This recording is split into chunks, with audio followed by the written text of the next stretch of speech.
The oppressive blanket of the mid-July heatwave had settled over the manicured lawns and asphalt streets of Pleasant Valley Estates for 3 relentless days, the thermometer relentlessly climbing, now hovering at a brutal 105 degrees Fahrenheit.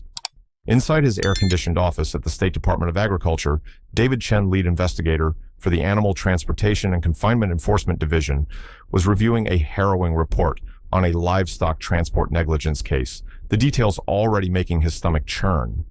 His work was a constant reminder of humanity's capacity for cruelty and carelessness towards vulnerable creatures. He never imagined that same brutal indifference would strike so close to home, so viciously at the heart of his own family. His cell phone shattered the sterile quiet of his office, Lena's name flashing on the screen, accompanied by a series of frantic, unanswered calls he'd somehow missed while engrossed in the report. A cold dread, sharp and instantaneous, pierced through him. He snatched up the phone. "Lena, what's wrong?" His wife's voice was a ragged torrent of panic and tears, barely coherent. "Dave, it's Max. I can't find Max. He was right with Maya at the community park by the splash pad. She just turned her back for a minute, Dave, to get her water bottle. And he was gone, Max. Their daughter, Maya's lifeline, her shadow, her 4-legged guardian angel. Max, a golden retriever with eyes like warm honey and a heart as vast as the sky, was Maya's highly trained medical alert and mobility service dog. Maya, their brave 14-year-old, lived with a severe form of dysautonomia and Ehlers-Danlos syndrome, a constellation of conditions that brought unpredictable episodes of fainting joint instability and debilitating fatigue. Max was her early warning system, her furry crutch, her constant, unwavering source of stability and comfort. The thought of him missing, especially in this suffocating heat, was terrifying. "I'm on my way," Dave said, his voice already taking on the clipped, authoritative tone he used in crisis situations. "Call the HOA security call the local precinct. Tell them it's a missing service animal. Search the immediate area. I'll be there in 20. He was already grabbing his keys, his mind a maelstrom of worst-case scenarios, each one more horrifying than the last. He prayed Max had simply wandered off, spooked by a loud noise, though that was entirely out of character for the impeccably trained dog. The alternative, that someone had taken him, or worse. He couldn't let his mind go there. Not yet. The drive to Pleasant Valley, usually a calm 25 minutes, was an agonizing eternity of red lights and slow-moving traffic, each delay a fresh stab of anxiety. He found Lena and a distraught, tear-streaked Maya near the park's small, now deserted splash pad, the cheerful jets of water, a mocking counterpoint to their anguish. Several neighbors and a uniformed HOA security guard were fanning out, calling Max's name, their voices, thin and lost in the shimmering heat haze. Anything Dave asked, his heart sinking at the sight of their desolate faces. Lena shook her head, fresh tears welling. Nothing. It's like he vanished into thin air. 1 minute, he was lying patiently in the shade. Right there, she pointed to a spot beneath a small sycamore tree while Maya refilled her water bottle at the fountain, not 10 feet away. She looked back, and he was gone. His leash is still clipped to the bench. Maya, usually so articulate and resilient, was inconsolable, her small body racked with sobs, her face pale with a fear that went beyond her own physical vulnerability. Max was an extension of herself, her confidant, her protector. "Max wouldn't leave me, Daddy," she choked out. He wouldn't. Dave knew she was right. Max's training, his bond with Maya, was absolute. He wouldn't have willingly left her side, especially not without his leash. This was wrong, terribly wrong. He began to systematically scan the area, his investigator's eye taking in details others might miss. The park was bordered on one side by a row of townhouses, their attached garages, and small fenced patios facing the green space. On the other side was the main community road. He noticed a dark blue sedan parked awkwardly halfway up the curb, about 50 yards from the splash pad, a car he didn't immediately recognize. It was an older model, baking in the relentless sun, all its windows tightly shut. Something, a flicker of movement inside, or perhaps just an instinct honed by years of observing animals in distress, drew his attention. He started walking towards it, a horrible premonition coiling in his gut. As he got closer, he saw it, a faint fogging on the inside of the driver's side window despite the scorching exterior temperature. And then a low, almost inaudible whimper. His blood ran cold. He broke into a sprint. Peering through the tinted glass, his heart constricted, curled on the faded upholstery of the driver's seat, panting shallowly, his beautiful golden fur, dark with sweat, his eyes dull and unfocused, was Max. He was alive, but barely. The interior of the car was an oven, the air thick and suffocating even from the outside. Max Dave roared, yanking at the door handle. Locked. He didn't hesitate. He looked around, spotted a sizable piece of decorative landscaping rock nearby, hefted it, and with a prayer that Max wouldn't be hit by flying glass, smashed the passenger side window. The shattering sound was shockingly loud in the heat-drenched stillness. He reached through, unlocked the door, and threw it open. A wave of superheated air, thick with the smell of dog and desperation, washed over him. Max barely lifted his head, a weak thump of his tail his only response. Dave quickly gathered the dog's limp body into his arms. Max was burning hot to the touch, his gums pale, his breathing dangerously shallow. Heat stroke, severe life-threatening heat stroke. The central sickening question clawed at Dave's mind. Who could do this? Who could deliberately lure or force a beloved service animal into a locked car in this murderous heat, effectively signing his death warrant, and why? Dave Chen's life was dedicated to the protection of animals, a commitment that had defined his career and shaped his worldview. As the lead investigator for the state's Animal Transportation and Confinement Enforcement Division, he was responsible for upholding and enforcing the complex web of laws designed to ensure the humane treatment of animals, whether they were being transported across state lines housed in commercial facilities or, as in this horrifying instance, confined in a manner that constituted gross negligence and cruelty. He had seen the devastating effects of heat stroke in countless cases. Animals left in unventilated trailers, forgotten in hot cars at auction yards, or abandoned in scorching conditions. He knew the signs, the rapid progression, the often fatal outcome. Holding Max's overheating, trembling body, he felt not just the terror of a father whose child's essential companion was dying, but also the cold, hard fury of an officer of the law witnessing a depraved act of animal torture. Lena and Maya rushed over their faces ashen as they saw Max's condition. Get him into the shade, get water-wet towels. Now Dave barked his professional training, overriding his personal anguish. While Lena and a helpful neighbor rushed to comply, Dave quickly assessed Max. He needed immediate intensive veterinary intervention. He was already dialing the number of their trusted veterinarian, Dr. Evans, whose clinic was thankfully only 10 minutes away. Dr. Evans, it's Dave Chen. I have Max Maya's service dog. He's been locked in a hot car, severe heat stroke. We're en route to you now. Alert your team. The family's life in Pleasant Valley Estates had for the most part been a carefully orchestrated ballet of managing Maya's complex health needs while striving for a semblance of normalcy. Maya's dysautonomia caused unpredictable drops in blood pressure episodes of near syncope and a host of other debilitating autonomic nervous system dysfunctions. Her coexisting Ehlers-Danlos syndrome meant her joints were hypermobile and prone to subluxations, making mobility a constant challenge. Max, a graduate of a rigorous service dog training program, was her four-legged miracle. He was trained to detect the subtle physiological changes that preceded Maya's fainting spells, alerting her so she could sit or lie down safely. He provided bracing support when she walked, retrieved dropped items, and perhaps most importantly, offered a constant grounding presence that eased her often overwhelming medical anxiety. He wore his distinctive blue service vest with quiet pride, a visible symbol of his vital role. They had chosen Pleasant Valley for its highly rated school district, which had an excellent support system for students with medical needs, and for its seemingly tranquil, family-oriented environment.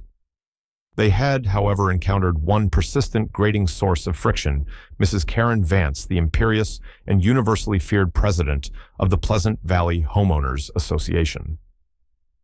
Mrs. Vance, a woman whose perfectly lacquered nails and perpetually pursed lips seemed to embody her rigid intolerance for anything that deviated from her narrow, anachronistic vision of suburban perfection, had made her disapproval of Max clear from the outset. It wasn't overt, not at first. It was a series of pointed comments, of thinly veiled insinuations. Mr. Chen, she might say, encountering Dave walking Max on his regulation leash, while I understand some allowances, must be made, the presence of such a large animal in our meticulously landscaped common areas does raise certain aesthetic concerns. And of course, there's the matter of hygiene. Or to Lena, when Maya and Max were resting on a bench in the community park, "Mrs. Chen, are you quite certain that animal has all its certifications? We have rather strict rules about pets, you know. And some residents are, shall we say, less than comfortable around dogs, regardless of their supposed purpose." Lena and Dave had patiently repeatedly explained Max's status as a highly trained medical service animal protected under the Americans with Disabilities Act. They had offered to show his official certification, his training records. Karen Vance had always waved them off with a dismissive, "Yes, yes, I'm sure." But rules are rules. And appearances, Mr. and Mrs. Chen, appearances are paramount in Pleasant Valley. The inciting incident, the first truly direct and hostile confrontation that signaled Karen Vance's intent to escalate her campaign against Max, had occurred about 6 weeks prior to the heat stroke crisis. The HOA was hosting its annual Spring Fling picnic on the main common green. Maya, feeling relatively well that day, had wanted to attend for a short while with Max, of course, by her side. As they approached the designated picnic area, Karen Vance, resplendent in a pastel floral dress and a wide-brimmed straw hat, had physically blocked their path, her smile as artificial and brittle as spun sugar. "Ah, the Chens," she'd chirped, her voice carrying clearly to the surrounding picnickers. And the animal. Her gaze, cold and dismissive, swept over Max, who sat patiently by Maya's side, his service vest clearly visible. "I'm afraid, Mrs. Chen," she continued, her tone hardening, "that our community picnic has a rather strict no pets policy, for reasons of hygiene, safety, and the comfort of all attendees." Lena had taken a deep breath, struggling to maintain her composure. "Mrs. Vance, as you are well aware, Max is not a pet. He is Maya's medical service animal. Under federal ADA law, he is permitted to accompany Maya anywhere she goes." Karen Vance's smile tightened. "ADA Shem Adi, Mrs. Chen.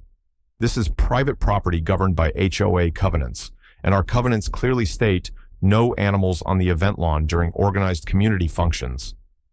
Besides, her voice dropped to a conspiratorial, condescending whisper, "Is it really fair to the other children to have such a large, potentially unpredictable creature in their midst? Some little ones are quite terrified of dogs, you know. We wouldn't want any incidents." The blatant discrimination, the public attempt to shame and exclude her daughter and her life-saving companion, had ignited a cold fury in Lena. Max is impeccably trained and poses no threat to anyone. He is here to ensure Maya's safety. We are not leaving. Vance, clearly unaccustomed to such direct defiance, had flushed a dull red. "Very well, Mrs. Chen. But be warned, any incidents, any complaints whatsoever, and I will hold you personally responsible, and I will be watching." The threat hung heavy in the air, a declaration of open warfare. The harassment, as predicted, had escalated. The first truly shocking incident, an act of deliberate intimidation and an attempt to deprive Maya of her rights, had occurred at the community swimming pool. Maya, on her doctor's recommendation, found gentle aquatic exercise beneficial for her joint pain. Max, of course, would lie patiently on a towel in a designated grassy area just outside the pool fence, clearly visible to Maya. One sweltering afternoon, as Maya was carefully making her way towards the pool entrance, Karen Vance materialized, holding a newly printed, laminated sign. Effective. Immediately, the sign proclaimed in bold red letters, "No animals of any kind permitted within 50 feet of the pool perimeter, including the adjacent grassed areas. Violators will be subject to immediate fines and suspension of pool privileges by order of the HOA board." Vance had smirked at Maya. "So sorry, dear. New health and safety regulations. Your companion will have to wait elsewhere. Perhaps in your car." The cruelty of it, the deliberate targeting, was breathtaking. The 50-foot rule effectively barred Max from being anywhere near Maya while she swam. Dave, upon learning of this, had immediately fired off a cease and desist letter to the HOA board, citing specific ADA statutes and threatening legal action for discrimination against a person with a disability and interference with a service animal. The board, likely spooked by the legal firepower, had quickly rescinded the new rule, claiming it was a misunderstanding and had been posted prematurely. But Karen Vance's animosity was clear, her determination to make life as difficult as possible for Maya and Max unwavering. The second incident was a more insidious act of coercion, an attempt to turn other residents against them. An anonymous letter typed and photocopied had been circulated to several homes in Pleasant Valley, particularly those with young children. The letter, its prose laced with fear-mongering and misinformation, warned of the potential dangers of so-called service animals in community spaces, citing unsubstantiated claims of aggression, disease transmission, and the emotional distress caused to children who were afraid of large dogs. It subtly questioned the legitimacy of Max's role and implied that the Chens were irresponsibly endangering the community by insisting on his presence everywhere. While there was no direct proof linking Karen Vance to the letter, its tone, its specific though erroneous references to HOA concerns, and its timing, shortly after the pool incident, bore all the hallmarks of her manipulative style.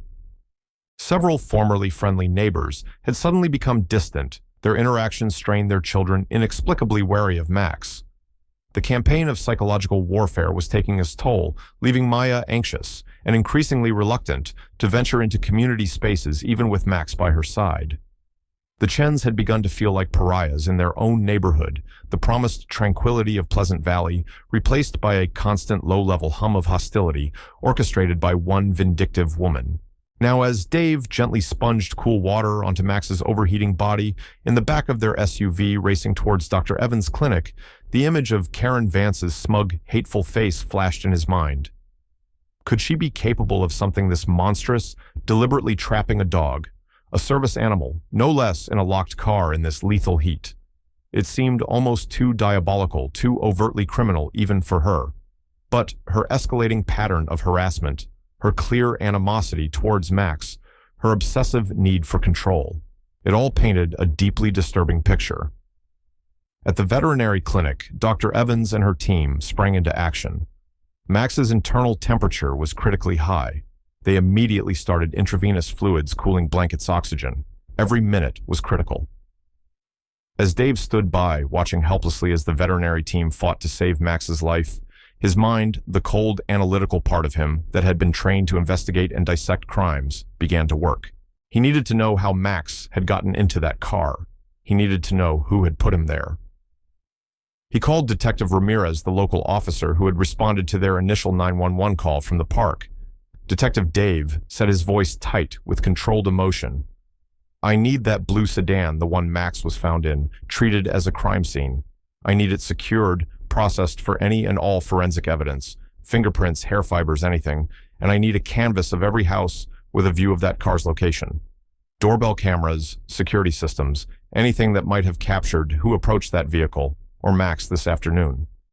Detective Ramirez, who had seen Max's critical condition and Maya's profound distress, readily agreed. "Already on it, Mr. Chen.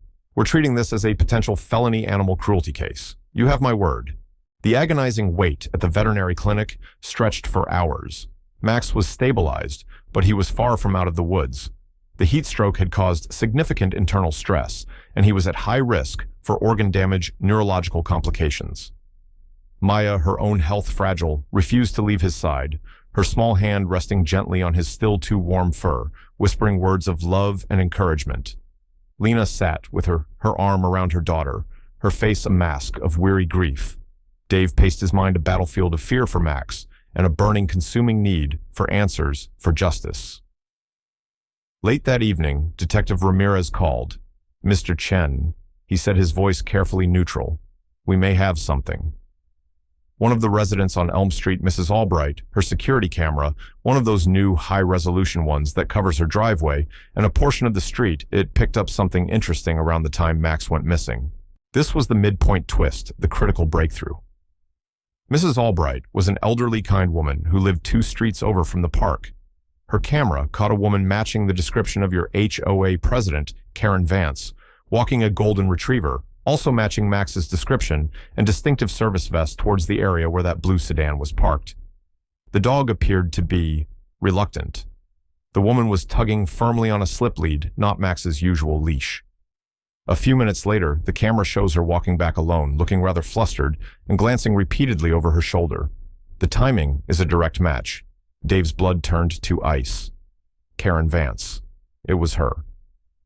The slip lead explained how she might have gained control of Max if his regular leash was still attached to the bench. She had come prepared. This was premeditated. Is the footage clear enough for a positive ID? Dave asked, his voice dangerously quiet. It's from a distance, a bit grainy, but the woman's clothing, her distinctive hairstyle, her gait, it's a very strong resemblance to Mrs. Vance. And the dog, the vest. It's highly compelling. We're enhancing it now. Dave felt a cold, hard knot of certainty form in his stomach. He knew with the chilling conviction of an experienced investigator that they had their perpetrator. His next call was to the head of his own division, apprising him of the situation, the potential jurisdictional overlaps, and his personal involvement. He received unequivocal support and the full backing of his agency's resources. The confrontation, when it came, was not at a public HOA meeting, which would have been too unpredictable and potentially traumatizing for Maya. Instead, Dave, accompanied by Detective Ramirez and 2 uniformed officers, along with Special Agent Miller, a senior animal cruelty investigator from Dave's own State Division protocol, demanded their involvement now that a strong suspect had been identified in a felony animal welfare crime, approached Karen Vance's impeccably manicured home the following morning. They had a search warrant for her property and an arrest warrant for felony animal cruelty and interference with a service animal. Karen Vance answered the door dressed in a crisp linen pantsuit, her expression one of polite, feigned surprise that quickly morphed into haughty indignation as she registered the official presence on her doorstep. "Well, well, Detective Ramirez," she said, her voice dripping with condescension, ignoring Dave and Agent Miller completely. "To what do I owe this rather dramatic intrusion?" Detective Ramirez, his face impassive, presented the warrants. "Mrs. Vance, we have a warrant to search these premises in connection with an ongoing investigation into felony animal cruelty. We also have a warrant for your arrest on the same charges." Vance's carefully constructed composure shattered. Her face flushed a blotchy red. "Animal cruelty. This is outrageous, preposterous. I am the president of this homeowners association. I am a pillar of this community. How dare you accuse me of such a thing?" Dave Chen stepped forward, then his official badge clearly visible, his eyes like chips of glacial ice. "Mrs. Vance," he said, his voice low-controlled but resonating with a cold, righteous fury. "Yesterday afternoon, my daughter's medical service dog, Max, was deliberately lured or forced into a locked vehicle and left to die in 105-degree heat. He is currently in critical condition at a veterinary hospital fighting for his life. We have eyewitness accounts and security footage placing you at the scene, leading a dog matching Max's description, wearing his service vest towards that vehicle. We also have evidence that you recently purchased a type of high-value dog treat found at the scene, a treat Max is particularly fond of, and a slip lead similar to the one seen in the footage." Vance stared at him, her mouth opening and closing like a fish, her eyes darting frantically. I saw a loose dog, a stray. It looked distressed. I thought it might be safer in the car out of the sun until I could call animal control. I was trying to help." Her voice rose to a shrill, unconvincing whine. Safer in a locked car, Mrs. Vance with all the windows closed in extreme heat, Agent Miller interjected, his tone dry and skeptical. "Forensic meteorologists estimate the interior temperature of that vehicle likely exceeded 140 degrees within 30 minutes. That's not safer, Mrs. Vance. That's a death sentence, and a rather agonizing one at that." Besides, Dave added, his voice like steel, Max was not a stray. He was wearing his clearly marked service vest. He was leashed to a bench less than 50 yards away, where his owner, my disabled daughter, had left him for no more than 60 seconds. "Your claim of trying to help is not only patently false, it is insulting." Karen Vance's facade finally crumbled. Tears of rage and self-pity welled in her eyes. "That dog is a menace. It's unsanitary. It doesn't belong in our beautiful community. People are afraid of it. I was simply protecting our neighborhood's standards, our property values." Someone had to do something. Her confession, Her twisted justification hung in the air, a stark testament to her profound arrogance and her utter lack of empathy or understanding of the law. Leaving an animal to die in a hot vehicle, Mrs. Vance Dave stated, his voice ringing with the authority of his office, especially a service animal performing life-saving duties for a person with a disability, is not protecting standards. It is a felony under State Penal Code Section 597, constituting animal torture. It also constitutes a willful and malicious interference with the rights of an individual with a disability under the ADA. You are under arrest. The click of the handcuffs was a sharp, definitive sound, a small measure of justice in the face of such calculated cruelty. As Karen Vance was led away, protesting her innocence, her victimhood, her importance, a small crowd of neighbors had gathered, their faces a mixture of shock, disgust, and a dawning, horrified understanding of the true nature of the woman who had ruled their community with an iron fist for so long. The legal battle against Karen Vance was arduous, but the evidence meticulously compiled by Dave's team and the local police was overwhelming. The security footage, though grainy, was compelling. The eyewitness accounts of her escalating harassment of Maya and Max, the discovery of the specific brand of dog treats in her pantry that had been used to lure Max, and her own damning statements upon arrest, all painted an irrefutable picture of a calculated, malicious act. Veterinarians from Dr. Evans' clinic provided expert testimony on the horrific suffering Max had endured and the long-term health consequences he would likely face due to the severe heat stroke. Maya, with a courage that astounded her parents, provided a quiet, dignified victim impact statement read by a support advocate detailing not just her love for Max, but his essential life-sustaining role in her daily existence, a role Karen Vance had callously, almost fatally, disregarded. Karen Vance was found guilty on all charges: felony animal torture, willful interference with a service animal, and several lesser charges related to her abuse of HOA authority that came to light during the wider investigation into her tenure. The judge, in sentencing her to a significant prison term community service at an animal shelter, once released mandatory psychological counseling and a lifetime ban on owning animals or serving on any HOA board, delivered a scathing rebuke of her appalling arrogance, her profound lack of empathy, and her deliberate sadistic cruelty towards a helpless animal, and by extension, towards a vulnerable child who depended on that animal for her very well-being. She was also ordered to pay full restitution for all of Max's extensive veterinary bills and ongoing care, and a substantial sum in damages to Maya for emotional distress funds, which the Chens immediately placed in a trust for Maya's future medical needs and service animal support. Max's recovery was a long, slow, and uncertain process. He had survived, a testament to his own strength and the incredible skill of Dr. Evans and her team. But the heat stroke had taken a terrible toll. He suffered from residual kidney damage that would require lifelong monitoring and a special diet.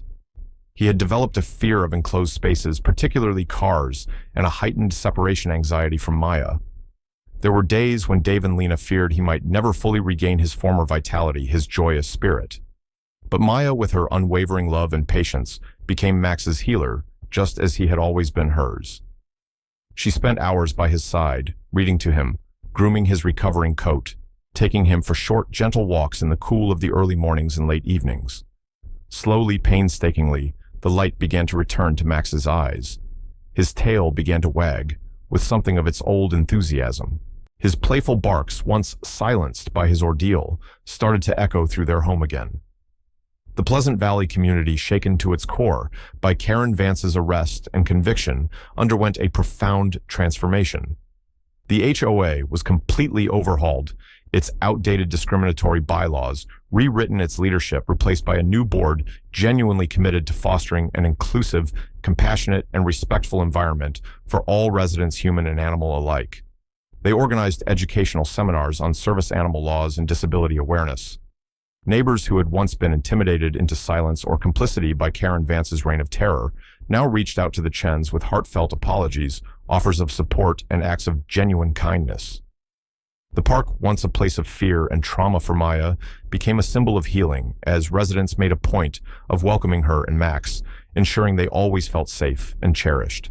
Months later, on a crisp, golden autumn afternoon, Dave Chen stood on his front porch, watching his daughter Maya walk down the sidewalk, her gait steadier, her smile brighter, than he had seen it in a very long time. Beside her, trotting with a renewed, if slightly more sedate energy, his blue service vest gleaming in the sunlight, was Max. He still bore the physical and emotional scars of his ordeal, but his devotion to Maya, his joy in her presence, was undiminished. He was once again her steadfast guardian, her furry shadow, her lifeline. The fight for justice had been arduous, the emotional toll on his family immense.